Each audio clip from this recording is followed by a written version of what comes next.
એક મલધારી સમાજ અને સ્વધરી સમાજ બંને સમાજની દીકરી દીકરાએ જે કાંઈ ભૂલના પાત્ર બન્યા એના કારણે રબારી સમાજ અને સ્વધરી સમાજ બંને સામે સામે આવી ગયા.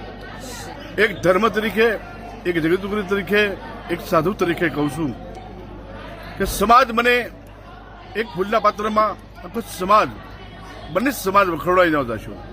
બંને સમાજ ખોટા ઝઘડા, તોફાન, ધમાલમાં ન જશો. મહેરબાની કરી આનો અંત લાવીને, સમજૂતી કરીને સમાજના આગેવાનો, સમાજના સમજૂતદાર વ્યક્તિઓ બેસીને એનો રસ્તો કરો અને ટોળા કરી અને તોફાન ને ધમાલ થાય એના પરિણામ સારા ન.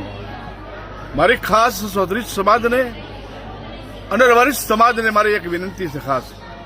મારે તો રબારી સમાજ છે, ચૌધરી સમાજ છે, તમે તો ધર્મના વડા છે, એટલે તમે બંને સમાજ છો.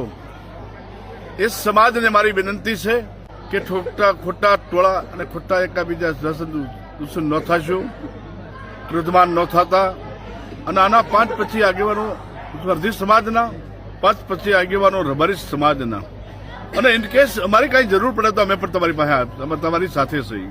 પણ ખોટી ઉશ્કેરણી કરીને બંને સમાજ વગોવાઈ જાય છે, બંને સમાજની ખોટી એકતા તૂટે છે અને સમાજમાં ખોટું રોહ થાય છે. બંને સમાજને એ રોહ મટાડો, એકતાથી, સમજૂતીથી અને સમાજના ડાયા માણસો, વિરુદ્ધ આગેવાનો ભેગા બેસી અને આનો એક કોઈ પણ રસ્તો કાઢી અને સમાધાન ઉપર આવો, એટલી મારી સાધુ તરીકે, ધર્મ તરીકે, ધર્મગુરુ તરીકે મારી વિનંતી છે.